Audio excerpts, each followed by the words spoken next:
Rodillas Shema Cake ay nagsimulang lumakas noong mga 2010. 2014, napagawa itong building. Nagkaroon kami ng madaming tauhan. Dumami ang mga branch namin. Kaya nagdire-diretso na ang Yema Cake. Meron tayong export na sa Dubai at saka sa Riyadh. Tsaka yung talagang natin nauna ay Hong Kong. Meron kaming 3-in-1. Yema Cake, yung original, ube, caramel, tapos iba't iba ng mga cookies.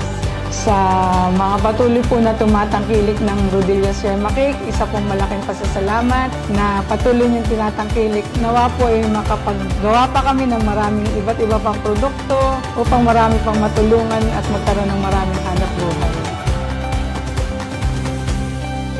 Ako si Juliet Rodillas at ito ang Rodillas Yema Cake.